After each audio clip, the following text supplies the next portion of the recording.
Hello and welcome to Wait, for real? A true crime and paranormal podcast. I'm Grace. And I'm Katie. Grace looks phenomenal.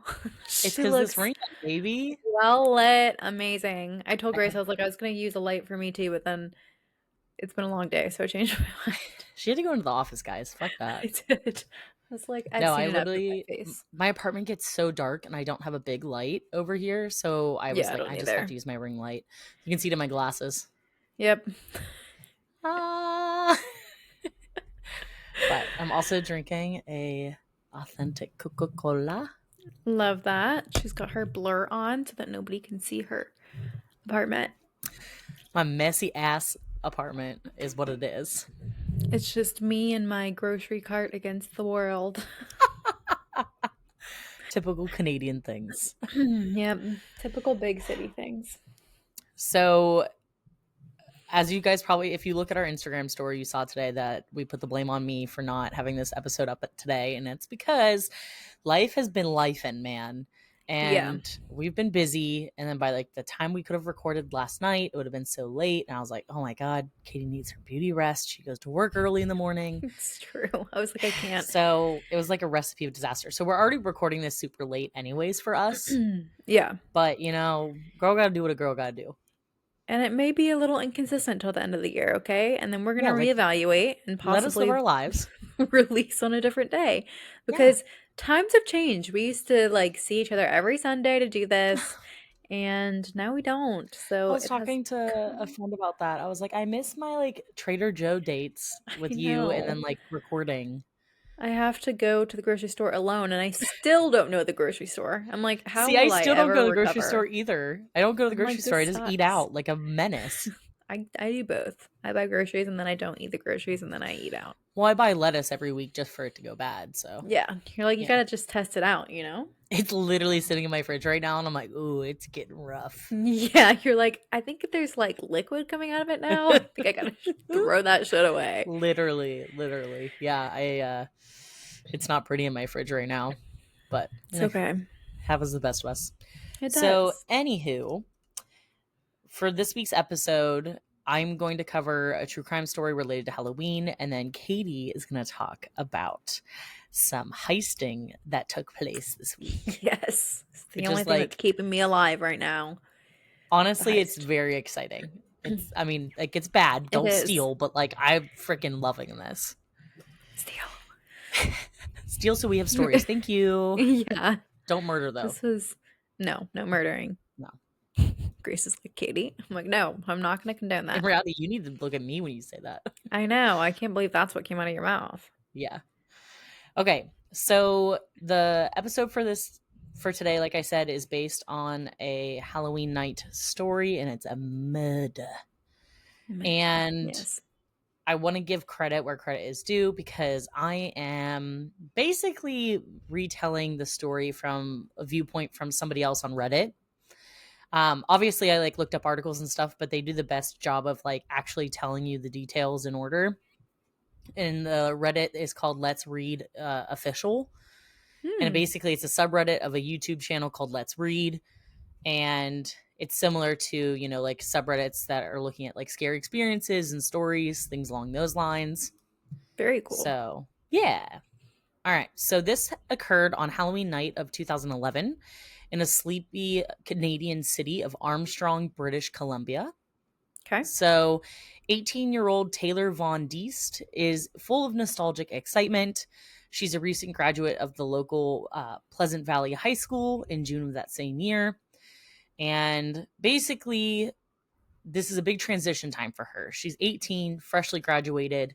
She's learning how to drive. She's, getting together with her friends to think about, let's see if we can get into college because there's exams that they have to take, all of that fun stuff. Right. So basically, she spent all summer with her friends. And then come Halloween time, she was like, you know what? We should go trick-or-treating one last time. Mm-hmm. So she hadn't trick-or-treated in several years, but this was like their last hurrah, their last chance to go out, essentially. That's adorable. So what they did is they decided they were going to go trick-or-treating one last time. And what they did is basically picked costumes just, based on things they liked at the time. So during this year, there is a TV show that's pretty popular, and it's an AMC drama called The Walking Dead. So millions of North Americans had been tuning in each week and week out to watch the show. And she's like, what would be a really easy costume is being a zombie. Right. So when it came to her choice of costumes, she picked to do a zombie, which was super easy and highly effective.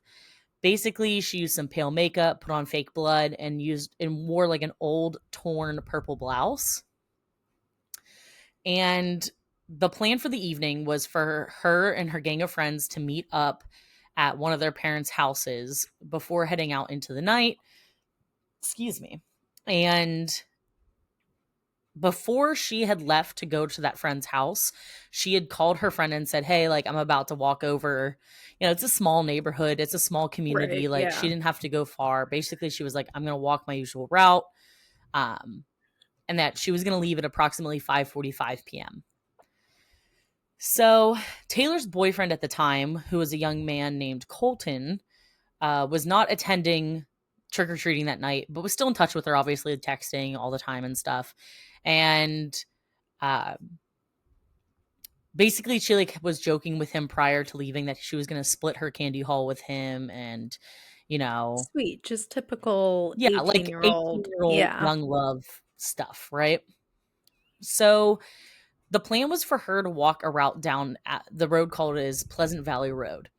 But when Mhm. she reached the intersection of Colony Avenue, she decided to use a quick shortcut that many locals use when trying to get across town, and it's just crossing a set of train tracks. Okay. So during this walk, the first 10 minutes, she was texting with her friends. She was like, "I'm on my way. I'm walking. I'm on my way." Didn't say that she was taking the shortcut, but that's like what we presumed as for the fact. And she was texting her boyfriend at the time. But then suddenly out of nowhere, she just stopped replying. Okay. So it might not usually be any cause to like raise alarm essentially and be stressed out, because like obviously you and I text and I'll like not answer you for like 4 days. Yeah. But Yeah. basically they were saying that she was like a prolific texter. If she was texting, she was texting to the end of the conversation. She was somebody that always had her phone on her. It's very unlike her to just stop mid Plus, like, conversation. she's on her way there. So it's like Right. she didn't get there and she's not responding to text. Like, it's Yeah. just And her not friends, consistent. yeah, and her friends basically say that like she's known to reply with perfect spelling and within seconds of the reply from her or from her friends. Mhm. So obviously her friends immediately are like, something's not right.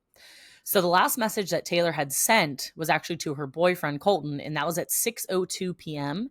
and it just read being creeped. Being Okay? creeped? I hate Being that. creeped. But Taylor had misspelled the word creeped with two R's and only one E in the middle. And it was a rushed message from someone who was very, very frightened. You can obviously Mhm. tell. Yeah. And when Taylor failed to arrive at the friend's house, and then Colton had shared the frightening text with them, basically, Mhm. they're all friends. Right. Her friends, Colton, they all assumed the worst. They immediately are like, something is not right. So they immediately call the cops. They immediately call her mom. They're like, something is not right. And also, it's like scary to just go out looking for your friend without backup. You know what I mean? Yeah. Yeah, you don't know what happened to her. You're thinking something bad happened. You just And need to be they were also freaked out by going out there because it's Halloween. So everyone's dressed in right. costume. You got people that look scary. You don't know what to Yeah. believe, aka worst nightmare situation. So the police set out, her mom sets out, her friends, they all go out looking for her. They're like trying to follow the path that she would have taken. And about 2 hours later, while searching near some train tracks that ran near all of their homes, Taylor's friends found a cell phone lying in the dirt. So they picked it up and examined it and then realized it was Taylor's phone. Okay. So they panicked immediately. They were continuing their search, yelling for her, calling out to her, trying to get her to answer them. And they stopped shouting at her name only at around 8:45 p.m. And that's because they saw a crumpled body lying in a patch of grass about 10 feet away Oh from the train god. tracks. Okay. So they said like even in the darkness of the night, they knew it was her just Mhm. based on the shape of her laying in the ground. Yeah. So this is going to be like trigger warning. It's pretty fucked up the next like couple of paragraphs, okay? So Taylor was laying face down in the long grass, mumbling incoherently and struggling to breathe. There was heavy discoloration around her neck, as well as burst blood vessels in her eyes from where someone had attempted to strangle her. The worst of the wounds, though, was to her head, and that's what caused the most alarm. So Taylor's skull had been almost entirely crushed with repeated Oh my blows from a blunt god. object. Her hair was matted with drying blood and cranial fluid. Oh my god. She had also had cuts on her lips, a large gash on her forehead, and somehow had bruising on the inside of her mouth. Taylor also had a large bruise on her shoulder, consistent with the kind of unique injuries that someone might have if they're thrown to the ground or stomped on. She also had bruising on her arms and hands, along with 2 broken fingers, and these are wounds that are very common when a person attempts to defend themselves. Yeah. Her horrified companions struggled to obviously discern where her zombie makeup ended and her true injuries began. Right. Yeah. Um, so at this time, the police were obviously aware because they were searching with them. The ambulance crew rushes to the scene. They transport Taylor to a nearby hospital for treatment, and her mom, Marie, accompanies her in the ambulance Okay. and just kept saying to her over and over again, fight it. You're going to make it, Taylor. Survive. You're going to make it. Keep fighting. So paramedics managed to stabilize her condition while on the way to Jubilee Hospital, which is about 20 minutes south of the city of Vernon. And there, ER doctor Michael Concannon fought to save her life, but found that her pupils were large and unresponsive, Yeah, so no which is a brain common symptom activity. of a major brain injury. So a Yeah. subsequent CAT scan confirmed that things were not looking good for Taylor. She was placed in an artificial breathing machine in hopes that it might buy doctors more time. But the next morning, their efforts had proved to be in vain. She died as a result of a bleed hemorrhage, owing to the massive blunt force trauma she had suffered as a result of the violent attack. Mhm. So,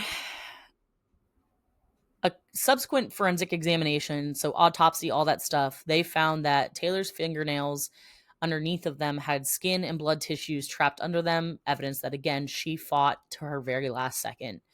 And this is DNA that is very important later on, obviously. Right. So, sorry.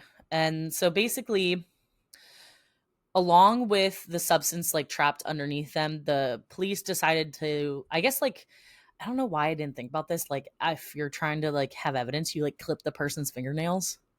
Yeah. I don't know. They like talked about that in the article, and I was like, huh, I don't like the idea of someone clipping my nails after I'm dead. I don't Yeah. want them to. Putting it out there right now. Don't clip my nails. It's weird. Um, Okay. So, with the sizable amount of DNA evidence collected, the police really just had to conduct a thorough investigation and put this stuff into the database and see what would come up. So, the Royal Canadian Mounted Police, which I talked about Katie with this about this beforehand. I was like, why are they mounted on horses? She was like, they're not on horses anymore. And I'm like, oh, okay, that makes more sense. Yeah. I thought they would have been just called like the Royal Canadian Police at that point, but No. they kept the name. Anyways, I just pictured all of their RCMP. cops on horses. Yeah, the Yeah, but, RCMP. like, the RCMP is different than, like, local police. It's like they're Like, federal, right? kind of, I would assume. Yeah, but they're higher up. Okay. So, long story short, the RCMP were hard at work with their investigation when Taylor's family released a obituary. So, the obituary was very vague, and this was on purpose. But basically, it Mhm. said, in quote, Taylor had not decided on a career path, but doubtlessly she would have made us all proud without whatever, oh my goodness, with whatever she would have chosen. And this rocked that town, that Oh, small community where absolutely. everybody was horrified. People Right. didn't want to leave their houses. Everyone was I mean, besides himself, because it's, again, it's a town where everybody knows everybody. So Yeah. it's like, I can't even imagine being in that situation. So they held her funeral on the evening of November 7th of 2011 at the Hassan Memorial Arena. So basically everybody and anybody went to this. It was held in an Right. arena for that reason. And a lot of people, there's like an article that basically speculates that like a lot of people sat or in that arena and like started pointing fingers at people, like Mhm. sort of starting to be like, well, where were you doing that night? Well, where were you? What were Right. you up to? And sort of trying to do their own investigation, right? So the RCMP is canvassing houses. They're going door to door. They're trying to figure out if anybody has any type of information related to what happened that night. So they're also Mhm. looking for people that had heard anything, saw anything, anything along those lines. And it's actually super sad because they discovered that people had actually heard screaming around the time of the attack and thought it had was like probably like a joke because it was Halloween. Yeah. um, so like one woman in particular was quoted saying that she was checking on her Halloween decorations when she heard two distinctly female screams coming from the direction of the train tracks. But she simply put the screaming down to lively Hollywood Halloween antics from local kids. I can't even imagine being in her position now. No. Ugh. But it's unlikely that she would have been able to do anything, you Correct. know? Correct. Yeah. And then also in addition to this investigation, they released images of Taylor's outfit or what she was wearing on Halloween to the public. Mhm. So they hoped that somebody would recognize the outfit, maybe come forward with information regarding what had happened. They also set up a roadblock near the site of the murder, stopping any cars that passed in order to question them and potentially collect a few witness statements. They also held a press conference on November 3rd in order to update the local and national media on the progress of the investigation. Um, her family was there and supporting the police in this effort, but there was no follow up really at that time. There was no Yeah. suspects in the case. But basically, the RCMP was like, we're going to do everything in our power to make sure that we get justice for what had happened. So, again, they did not release any details about the murder. They basically Yeah. just said that she had passed, it was suspicious, and that they wanted to know if anyone had any information regarding that event. Right. So, some weird things started to like mess up or hamper the investigation process. So the police actually received a letter, and the author of which claimed to be Taylor's murderer.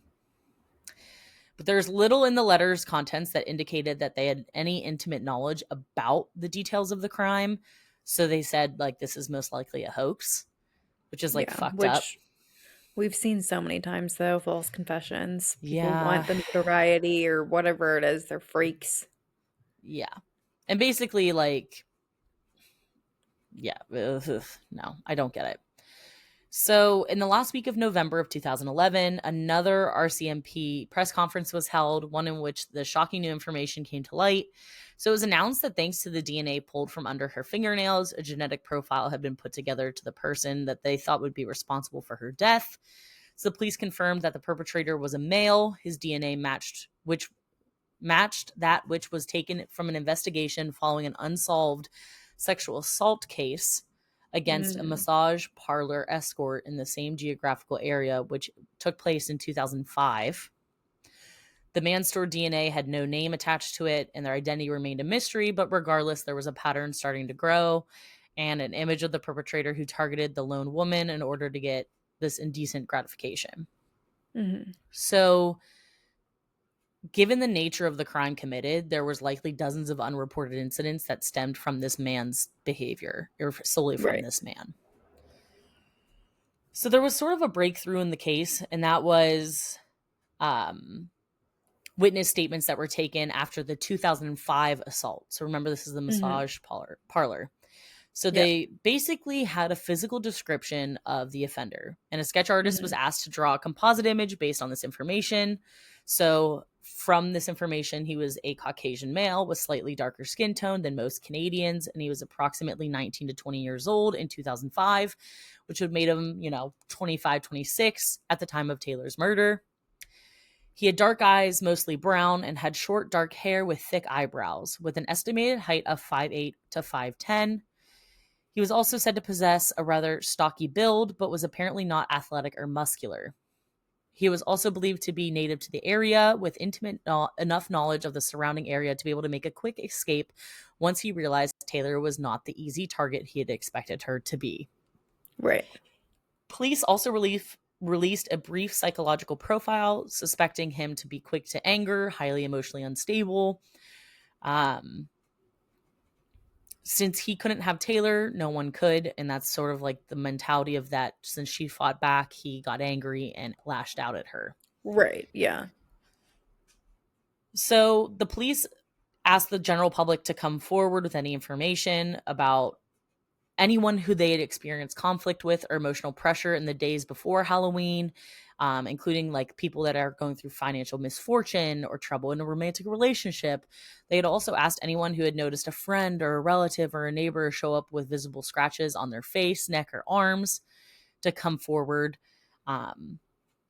And they also asked anyone that had information about people who had fled Armstrong immediately after Halloween or had Yeah. gone out of town suspiciously, like it wasn't planned. Which is Right. also like shout out to them for like fucking I know. They're covering all the fucking bases. Canada, man. I was literally reading a Reddit earlier and it was like, well, obviously this got solved. It's Canada. And I was like, dang. So after that press conference, information poured in from almost 1,300 people who've claimed to have pertinent information. Given that the population of the area surrounding Armstrong was around 10,000 people, this is a huge percentage of people that stepped up to try to help out with the investigation.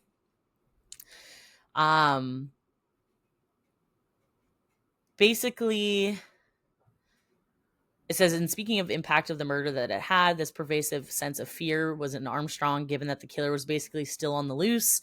So in the community that spent a lot of their time walking from place to place, foot traffic stopped almost to zero. So Yeah. nobody left their house unless they were getting in a car or they were doing it in groups. Everyone feared that the attacker was going to do it again. Right. Makes sense. So, in December of 2011, the RCMP task force that was set up to investigate Taylor's murder traveled in force to Sherriesville, British Columbia. There had been over 30 reports of a man residing there fitting the exact physical description that they shared with the public during the latest press conference. A man by the name of Matthew Stephen Forster. Mm-hmm. Forster. Not only did Forster fit the physical profile, but he had been known to be somewhat erratic and overly emotional. It's been a day, guys. It And has. on top of that, Forster had fled his rented apartment in a hurry just a few days after Taylor's murder. His landlord confirmed that Forster had asked for the damage deposit back, but abandoned the request once he learned it would take a few days to get cash, and left all of his belongings behind in the apartment. Jeez. Forster's father later came and collected said belongings, and CCTV footage shows him acting extremely skittish as he did so, almost as if he knew why his son had fled in such a hurry. So Forster Sr. was later contacted by the police and questioned as to why his son had to leave the area so quickly. He replied that his son had secured a high-paying job at some oil fields up in the north of the country, but had to leave quickly since the job offer was extremely short notice.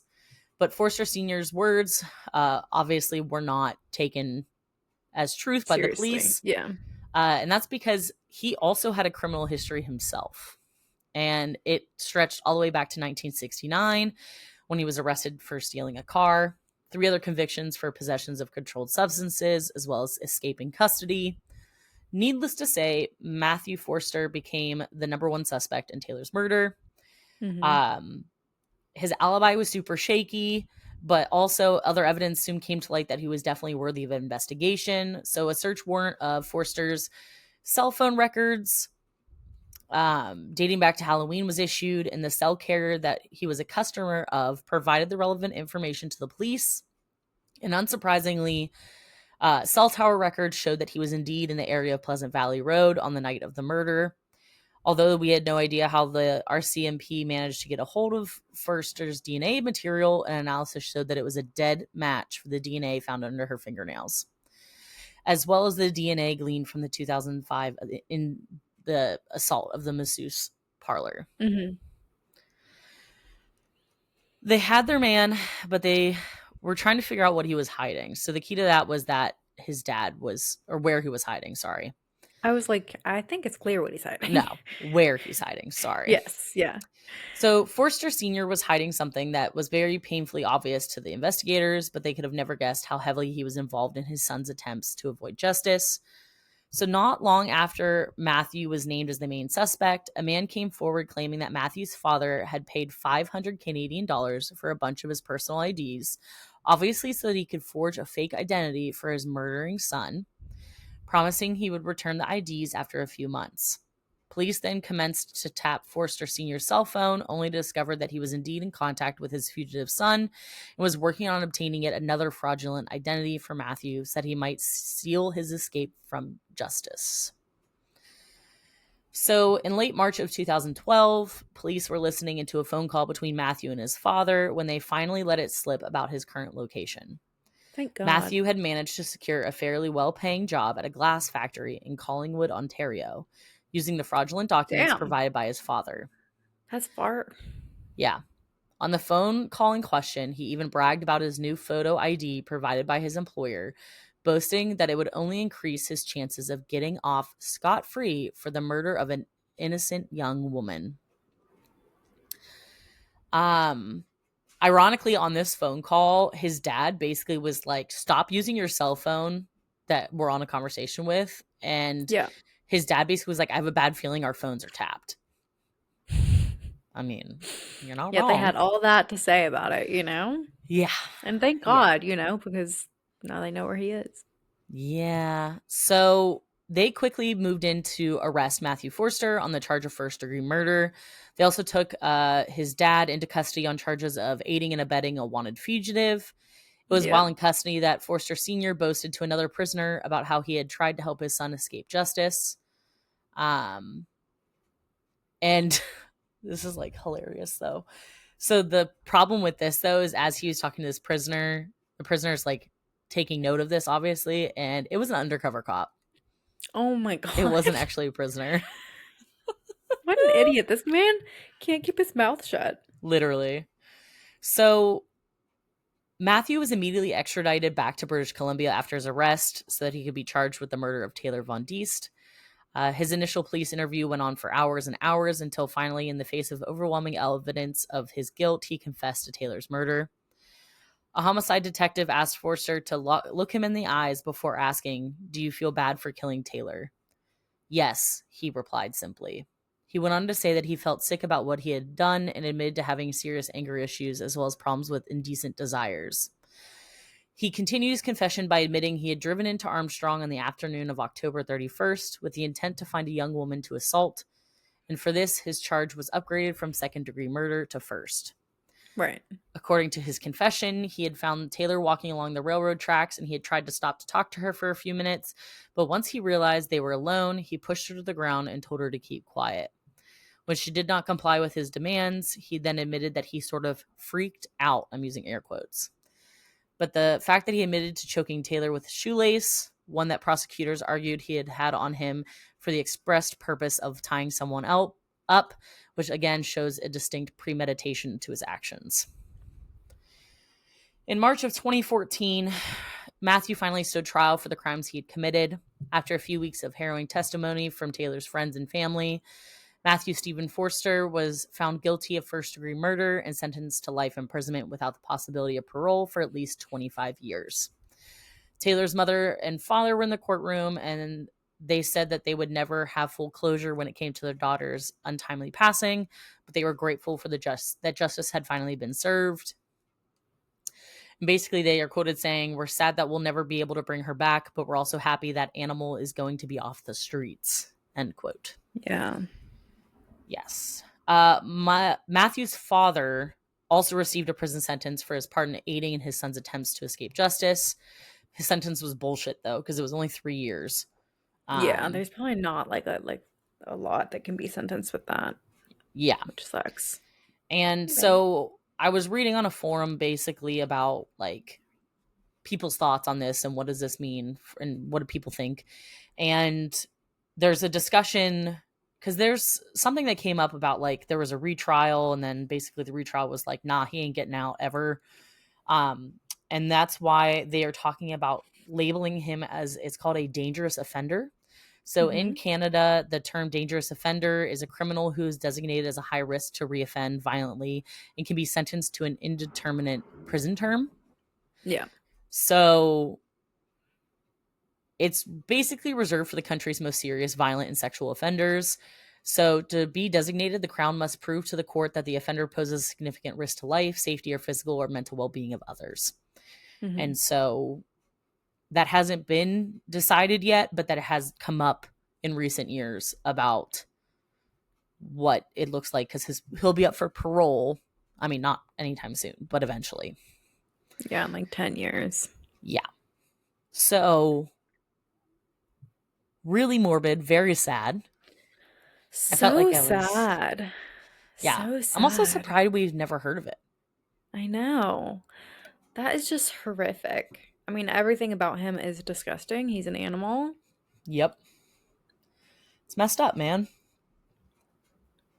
And fuck his dad, too. That's fucking horrible.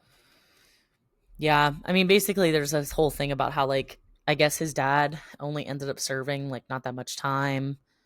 And, Yeah. like, he got away with so much. And, like, him boasting about it, like, go fuck yourself. Yeah, like no remorse about it. Yeah. About an 18-year-old girl that lost her life. Like, in a Literally. And it was really, like, really brutal way. and also such a fluke thing that they were like, yeah, you know what? We should go trick or treating one last time. Yeah. Fuck that. Yeah. So, anyways, happy Horrible. thoughts. Love that for us. Wow. Okay. Time We're to gonna switch gears. shift gears. I'm like, it doesn't even feel right anymore, but I do No, we think we do should need to talk talk about the about this because it's heist. in the news and it's very important. It's very relevant. It is. Okay. Now, what date did this happen? I was like, now I'm blanking on the date that it happened. It was this week, Everybody right? knows about the heist. Yes, but well, it was Sunday, right? Because it was a weekend. It was 9:30 a.m. It was the weekend. This Yeah, I past think it was weekend. Sunday morning. Do, do, Yep, it was Sunday do. morning. Okay. So Sunday morning, it's 2025, by the way. Sunday would have been October, in case you're listening like years from now, which is such a weird concept, you know? Ew. Like that. I know. Okay. Sunday, October 19th, 2025. At 9:30 a.m., four vigilantes, no, I'm just kidding. Robbers they're dressed as construction workers in like high visibility vests.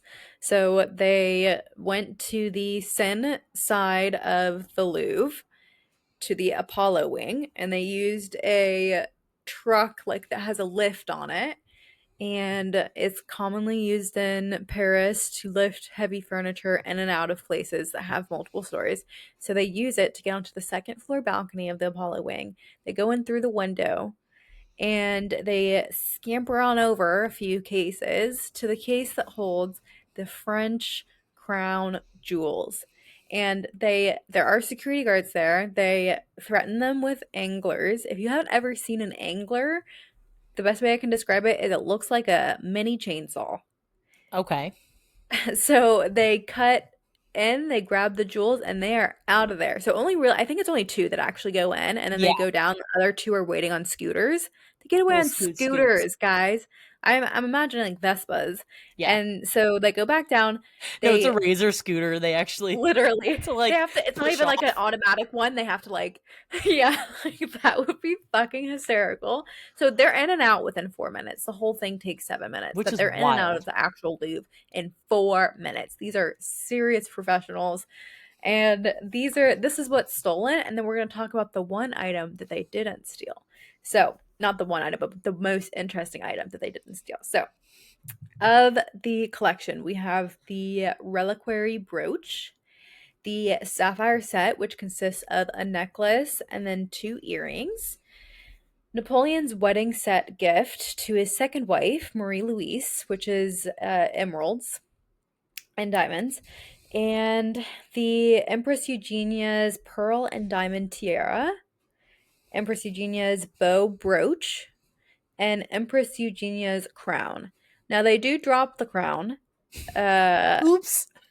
on accident outside the Louvre, Can you and imagine authorities that? Oh my god. no, authorities do recover it. So they have come out with a total amount for what they estimate that the jewels are worth, which comes to $157 million. That's actually not as much as I thought it was going to be. Me either, but I mean, these are like we're mentioning jewels that, They're historic.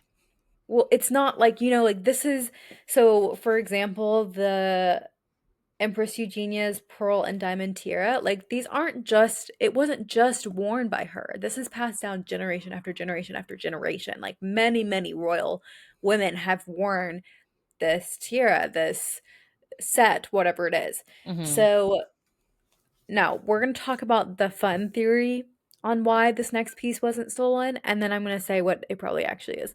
So this is, and we're just going to dive in. So this is, and a lot of people are like, oh, well, it wasn't in the, it was too far. They couldn't get to it. No, this giant ass, if you're not watching, you can't see how big my hand is, but diamond that Okay. sits at 141 carats was just below, in the same case, Empress Eugenia's crown. So they're right next to each other. And they didn't take Huge. it? No. Now, Oh, I wonder why. the the theory is that it's cursed. And we're going to talk about the history of this really quickly. This is not like a full, but it'll take us like 10 minutes and then we'll wrap up this episode. So, I uh love this. the diamond is originally found in India by a slave in 1700. Now, to get the diamond out of India, he cuts open his own leg and puts the diamond inside of it, then No. wraps it. No. And at the time of its No. discovery, the diamond is 400 carats, meaning it's at least the size of a golf ball, if not a little bit bigger. Now, it's Oh an god. uncut gem, not like we're not talking like a diamond you see on an engagement ring, right? So now it Yeah. looks like that, but at the time it didn't. Right, so it's horrifying. So he kind of goes to the coast and he meets this English ship captain who he says, "Hey, I will split the profit from this diamond if you smuggle me out." And the ship captain is like, "Sure, okay." Except he lied. I And was going to so he say, murders he him. would just murder him and take it. Yeah. He murders him, takes the diamond, and then I don't know, gets skittish and sells it to a merchant who for like chump change. I think it's like $1,000. I mean, it is 1700, so like 1,000 is a lot, but like Yeah, not no. nearly what he you'd think that he could get to. So then he feels so guilty by this that he hangs himself. The captain. Ruh-roh. Yep. The merchant sells the diamond to a man by the name of Thomas Pitt. And Thomas is allegedly, right? Because some of this is urban legend. He's allegedly aware of the origin of this diamond, that it's Okay. stolen, that it has a history of I'd murder call it and leg or diamond. death. Yes, leg diamond. He's aware of this leg diamond and he's like, I'm gonna take it anyways. So he smuggles it out of India in the sole of his son's shoe and takes it back to England. Okay. And once it gets to England, he takes it to a jeweler, and for 2 years, this jeweler cuts the diamond, bringing it from 400 carats to 141 carats before returning it to Thomas. He sells the diamond to a man by the name of Philippe II, and this is the regent of France at the time. Okay. And that is when this diamond becomes famously known as the Regent Diamond. This is just a loose diamond, by the way. So they It's just raw have, dogging. Yeah. yeah, but like each person puts it in something different. Like each royal person that we'll talk about, they place it in different whatever they feel like, basically. Crown, we'll get into it. But Necklace. Yeah. yes, so this happens in 1717, and it immediately becomes a part of the French crown jewel collection. So then If it looks like The I'm moving a diamond, lot, it's because I'm petting pancakes. Sorry, guys. yes, priorities. The diamond is purchased when Louis the 15th is king. And when this happens, he is 7, by the way. Uh, Okay. during his reign, there is just like bad shit happening, right? So it's just like tons of wars that aren't going well. And the royal people spend all the money, basically. They Okay. just are like fucking blowing money. So then by the time that Louis the 16th becomes king, now this is Louis the 16th is Marie Antoinette's husband. Oh, okay. Okay, so I hope everybody's still with me. So obviously we know, or maybe you don't know, I don't know, how that ends, and that's that they're both beheaded at the end of the French Ruh-roh. Revolution. Yeah, so not super great for them. Not a great, Then yeah, not a great time. not a great time. Now this now becomes Napoleon Bonaparte's diamond. Okay. He puts it, for example, I'll put a picture of this on the screen for those that are watching, but he puts it in his sword. So if you look at his That's sword, it's badass. encrusted with it's like a gold sword, it's encrusted with a diamond. It's like seriously, I mean, you'll see. Not you. I'll send you a picture later, Grace. But I was like, the people will see. So if you know anything about Napoleon, he is exiled twice, and then he dies a really horrible death of stomach cancer Oh. on an island alone as he was exiled. So, Wait, I don't remember that in next. my history books. Yes. Okay. So, next we have Charles the 10th. He becomes king. Charles the 10th, stay with me now, is Louis the 16th, his younger brother. Charles the 10th is Louis the Sixth. Nope. Charles the 10th is Louis the 16th, Marie Antoinette's husband. Nope. Younger brother. Younger brother. Like they were married. It's France. It's a crazy shit over there. No, okay. So Charles X becomes king, and he is absolutely diabolical as a king. Okay, he's shit. He That's limits the bad. press. He dissolves other chambers that have lawmaking ability, and he favors the rich that had a hard time during the French Revolution. I won't say anything, but take that as you will. Stop. Now, he is so bad that he's overthrown and then he's exiled. Um, They do that really and well, I guess. they do. So after this, they're like, fuck this, we're having an election. We're electing our next king. So they have a free election, as free as it can be down in that time, probably just like Yeah. 1% of the male population that could vote. And they elect Napoleon III, who, like, they choose him. However, he does get power hungry. Um, and he gets rid of elections. He's like, you know what? I like this, and we're done with elections now. And he is overthrown and he is exiled. Shut up. And then there are no more kings after that. They're like, we're done with kings. This has gone too horribly wrong for us. And then the diamond goes to the Louvre as part of the French crown jewel collection. And they So just take it didn't as you take it. will. No. But what actually probably happened is that this was a paid heist. So maybe they had a client already. They said, we want these specific things. And they went in and they took exactly that and Where did left. they drop the crown? Outside, Like on the from what it ground? sounds like, yeah, is like it was dropped from when they were coming down the little lift thingy. Can you imagine like just walking by being like, huh, Mhm. that looks nice? Yeah. I And can't I mean, imagine that that's not how it like would work, but yeah, yeah. I mean, whatever. They got everything else. So I mean, good for them. that's insane. So you think so what's Isn't that your theory? crazy? Do you think it's a paid heist? It has to be. To go in and do that in And also to go to the 2025. Louvre and do this? That's what I'm saying. To go do this in 2025, knowing the risks of being caught with the amount of security, like this is all caught on security footage. There is footage of them breaking in, of them cutting into the glass.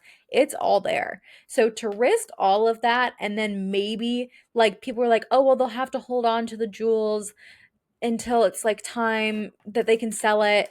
Um or like, oh, they'll melt it down. Like, yeah, for sure. I think the person that's going to have it is probably going to melt it I down think it's or already melted. keep it. Yeah. Oh, immediately. It would have immediately happened. So either they were so sure of themselves, which is also a possibility because I think they were all men. So that either they're so sure of themselves that they can get in and out of this fuck of the Louvre broad daylight when the Louvre is open, I can't believe they did it. I'm honestly that shocked. they I know. Because like they have to immediately get rid of these jewels if they want to make money. So I do think it could have gone either way. Either someone paid them to go in, Because I mean, if or you're selling, or oh, they lined it up ahead of time, oh, saying like a like buyer, these are, yeah, yeah, yeah. I don't think these are the people keeping him. I think these are the no. folks that are doing the dirty work for somebody else. Have you seen all the TikToks though? They're so Oh fucking my god, funny. they're so funny. Like Where they'll people, be they're like, like, we wouldn't have ever had this happen if Paul Blart was there. literally, or like I'll see people will be like, I was in Paris this weekend. It'll be like them like in front of the Eiffel Tower, and then them at dinner with like Photoshop. It'll be like the Yes. emerald necklace, and I'm like, this is so. You guys are so fucking funny. Well, somebody said like I heard this the other day, and it was like we need to have a drag queen that's called like the Heist or like Miss Heist, and it's like just Oh, gaudy it's jewelry. well. There's also one that was like, I we need someone that was that the drag name is Rob de Louvre, like D apostrophe Louvre. Like you get it? I'm like, that's fucking funny. And then some girl, like I don't remember who she was, but she young, like early 20s, and she's like, the anxiety was already bad, but I woke up with, and she turns to the camera, and it's one of the like motorized scooters that you rent. It's like in her Oh, in fucking her apartment. bed. And like the comment section is like, "Did you wake up with new jewelry perhaps?" And I'm like, "That's so fucking funny. This is amazing." Like Yeah, the I mean, heist like, is what's keeping us alive in 2025, and okay? also, guys, like, there's no murder involved with this. It's just people Yeah. stealing jewelry, so it's a little bit That's lighthearted. that's right. That's Yeah, right. it's Property wild. theft, grand theft, what's bigger than grand theft?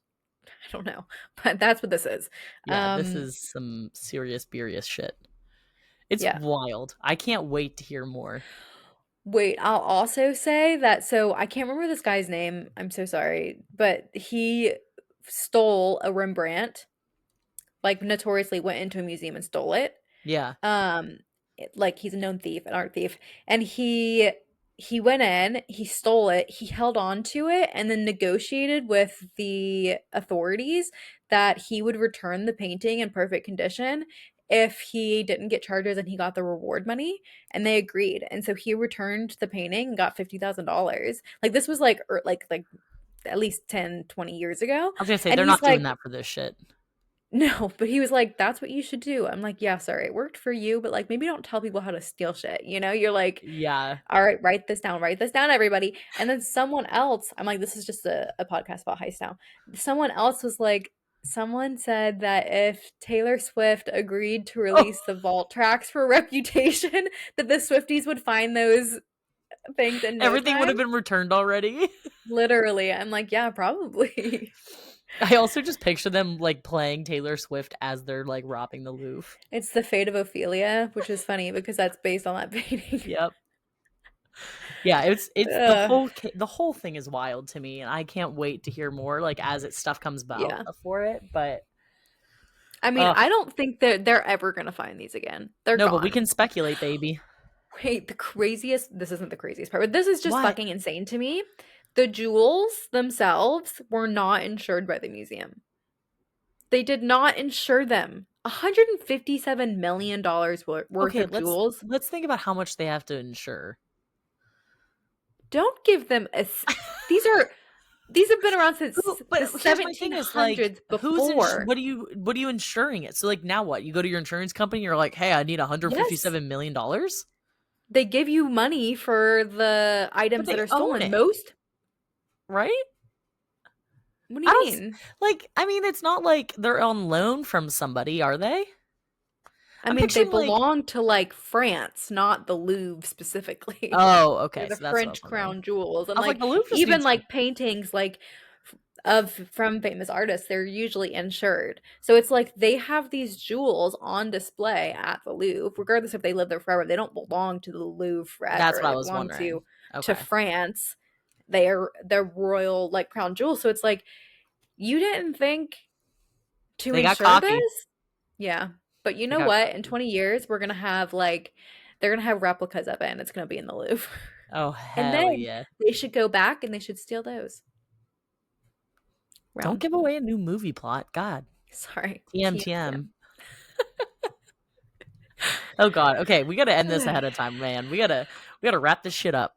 But It's if you made it bedtime. this far, thank you Yes. so much for listening. I hope you guys enjoyed Mhm. this episode. You really had a doozy of two things, really tragic Halloween murder and then a heist that Yeah. has turned into a meme. Yep. Um, if you liked what you heard today or you like listening to us in general, make sure to like, follow, subscribe. We are on YouTube. Mhm. If you're watching us there, make sure to give us a thumbs up. If you are listening to us on your Apple Podcast, Spotify, whatever it may be, you can leave us a review, give us some stars, thumbs ups, all those fun things. All of it helps us get our name out there so other people can listen to us ramble. That's Um, right. if you want to reach out to us about your thoughts on either of these stories today or anything in general and just say hi, you can do so by reaching out to us on social media. Our social media tag is at Wait for Real Pod. I like glitched there for a second. Yeah. And then our email is waitforrealpod@gmail.com. You can also try to find our personal accounts online if you want. Good luck. And lastly, if you want to try to support us financially, because we didn't steal the diamonds, so we are still broke, you can do so by buying us a cup of coffee. It's in our show notes and Mhm. also in the bio of all of our stuff. Is there anything else Yes. I'm forgetting? If you want to send in Halloween Yes. stories, you can do that in any of the ways that Grace described. You could contact us, except for via personal Instagram. I'm never gonna look at that. Okay, Yeah. send it to the Podcast. Gmail. Okay, yeah, Yeah. send it to Yeah. the podcast. We will be having a bonus Halloween episode drop next week. Can't believe it's Halloween. I haven't done a single Halloween thing this entire time, My life but is the horror. yes, this is the scary movie. So I Literally. think that's it. Okay. Well, we'll leave it as we always do. Go to therapy. And don't forget to leave the lights on.